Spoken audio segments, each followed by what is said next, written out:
जाने के बाद कंबर अकुमो के ऊपर अपना हमला करने के लिए जाता है, लेकिन अकुमो अपनी आंखों से ही कंबर को वहीं पर रोक देता है, जो देखकर कंबर हैरान हो जाता है और वो कहता है, नहीं, भला ये क्या है, मैं उसकी तरफ आगे नहीं बढ़ पा रहा। जिसके ऊपर तभी डारिया कहता है, रुक जाओ कंबर, तुम इतनी आसानी से लॉर्ड अकुमो के पास नहीं पहुंच सकते, समझे। हम देखते कि कंबर तभी वहीं पर रुक जाता है और अकुमो कहता है, बच्चे हो तुम अभी मेरे सामने, समझे। जब तक मैं इस सेयन से बात खत्म नहीं कर देता, तुम में से कोई भी यहां से नहीं जाने वाला, समझे। हम देखते कि कंबर और डारिया वहीं पर खड़े हो जाते हैं और तभी कंबर डारिया से कहता है, आखिरकार डारिया, क्या तुम सच में फादर ऑफ सेयन से डर चुके हो। जिसके ऊपर तभी डारिया कुछ भी नहीं बोलता और वो सिर्फ वहीं पर शांत खड़ा होता है और तभी अकुमो गोकू से कहता है, तो मुझे बताओ कि आखिर तुम मुझसे भला क्या बात करना चाहते थे। जिसके ऊपर गोकू कहता है, फादर ऑफ सेयन, मैं चाहता हूँ कि आप मुझे बताइए कि कैसे मैं अपनी पूरी की पूरी सेयन प्रजाति को वापस से जिंदा कर सकता हूँ। हम देखते कि ये सब सुनकर अकुमो अचानक से गुस्से में आ जाता है और तभी वो गोकू के ऊपर अपना हमला करता है, लेकिन गोकू अपनी नई फॉर्म पे होता है। वो अकुमे के हमले को डॉज करता है, लेकिन फिर भी वो कुछ कदम तक पीछे हट जाता है, जो देखकर गोकू पूरी तरीके से हैरान होता है और वो कहता है, क्या, आखिर भला आप में से क्यों कर रहे हो। जिसके पर तभी अकुमो कहता है, तुम्हें क्या लगता है कि तुम पूरी की पूरी सेन प्रजाति को वापस ला सकते हो। यह इतना आसान नहीं है। तुम्हें क्या ये बच्चों का खेल लग रहा है।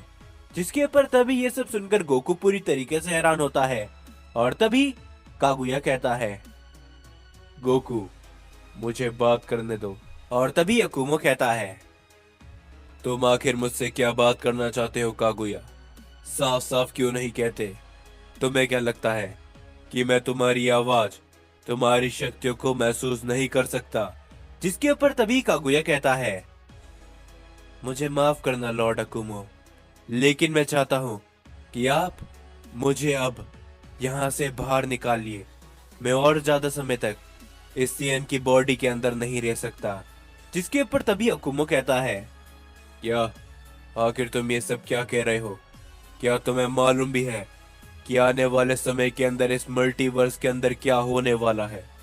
अगर मान कर चलो कि मैंने तुम्हें बाहर निकाल भी दिया, फिर भी तुम्हारी जान को खतरा होगा।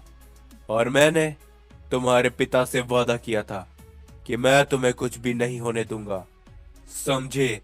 जो सुनकर कागुया कहता है, मुझे मालूम है लॉर्ड अकुमो, आपने जो कुछ भी मेरे लिए आज तक किया, मैं उसके लिए आपका बहुत शुक्रिया करता हूँ।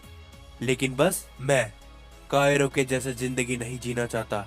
अगर इस मल्टीवर्स के ऊपर कोई खतरा भी आता है या फिर कुछ भी होता है, तो मैं उसका सामना खुद कर सकता हूँ। तो मैं आपसे विनती करता हूँ लॉर्ड अकुमो कि आप मुझे इसी समय इस सीएन की बॉडी से बाहर निकालिए। मैं अपने असली रूप में वापस आना चाहता हूँ। जो सुनकर अकुमो काफी देर तक सोचता है और तभी वो गोकू से कहता है, हे सीएन, तुम्हारा नाम क्या है। जिसके ऊपर तभी गोकू कहता है, मेरा नाम सन गोकू है, और हाँ, मैं भी चाहता हूँ कि आप कागुया को आजाद कर दीजिए। न जाने वो कितने समय से मेरे अंदर सील है, उसके अंदर क्या ही बीत रही होगी। और तभी अकुमो कहता है, ओ अच्छा, क्या तुम्हें मालूम भी है कि अगर मैं ऐसा करता हूँ तो तुम्हारी जान को खतरा हो सकता है। जो सुनकर गोकू थोड़ा सा हैरान होता है, लेकिन फिर भी गोकू कहता है, कोई बात नहीं, मैं तैयार हूँ, चाहे कुछ भी क्यों ना हो जाए। आप कागुया को बाहर निकालिए।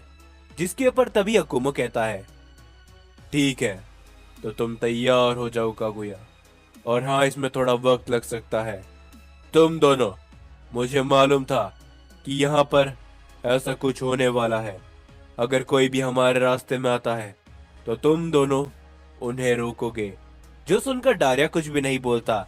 हम देखते कि अकुमो तभी अपना एक हाथ आगे करता है और तभी गोकू धीरे धीरे कर कर अपनी नॉर्मल फॉर्म पर आने लगता है। और तभी गोकू काफी जोर से चिल्लाने लगता है। गोकू के मुंह से काफी सारी एनर्जी निकलने लगती है और अकुमो कहता है, मैंने तुमसे पहले ही कहा था, इस तरीके में तुम्हें काफी दर्द हो सकता है, लेकिन हाँ, इसके बाद कागुया तुम अपनी असली रूप में आखिरकार आ ही जाओगे। हम देखते कि ये कहने के बाद लगातार अकुमो गोकू के अंदर से कागुया की एनर्जी को बाहर निकालता रहता है। गोकू लगातार चिल्लाता रहता है, लेकिन तभी हम देखते कि वहां पर गोहान, वेजिटा और ब्रोली आ जाते हैं। गोहान गोकू की हालत को देखकर कहता है, नहीं डैड, आखिर तुम ये क्या कर रहे हो? ये कहने के बाद गोहान गुस्से से अकुमो की तरफ आगे बढ़ने लगता है, लेकिन तभी डारिया बीच में आ जाता है और वो कहता है, लॉर्ड अकुमो का हुक्म है कि उनके बीच में कोई भी नहीं आ सकता, तो तुम जहां पर हो वहीं पर खड़े रहो। हम देखते कि तभी ब्रोली काफी जोरदार पंच लगाता है डारिया को, और तभी डारिया कहता है, क्या बात है, तो तुम भी यहाँ पर आ चुके हो लेजेंडरी सैयन। मैं देख सकता हूँ तुम्हारी ताकत पहले के मुताबिक बढ़ चुकी है, लेकिन तुम दोनों मुझसे होकर लॉर्ड अकुमो के पास नहीं जा पाओगे, समझे? ये कहने के बाद डारिया अपनी पावर को अप करता है, जिसके बाद हम देखते वेजिटा को, जो कि कहता है, नहीं, आखिर तुम ये कहकर रॉड के साथ में क्या कर रहे हो? मैं तुम्हें। ये कहने के बाद जैसे ही वेजिटा आगे बढ़ता है, वेजिटा कहता है, मेरे रास्ते से हट जाओ, समझे नकली प्रिंस। हम देखते कि कंबर वेजिटा के सामने आ चुका होता है, और तभी कंबर कहता है, तो आखिरकार तुम मेरे सामने आ ही गए प्रिंस वेजिटा, और आज और इसी समय मैं तुम्हें बता के रहूंगा हम रॉयल ब्लड सेयन की असली सच्चाई क्या थी। जिसके ऊपर वेजिटा कहता है, अगर तुम मेरे रास्ते से नहीं हटे तो मैं तुम्हें हमेशा हमेशा के लिए खत्म कर दूंगा। जिसके ऊपर कंबर कहता है, मैं नहीं हटने वाला, आज हो जाए, देख लेंगे कि आखिरकार असली रॉयल ब्लड सेयन और असली प्रिंस सेयन कौन है। वेजिटा।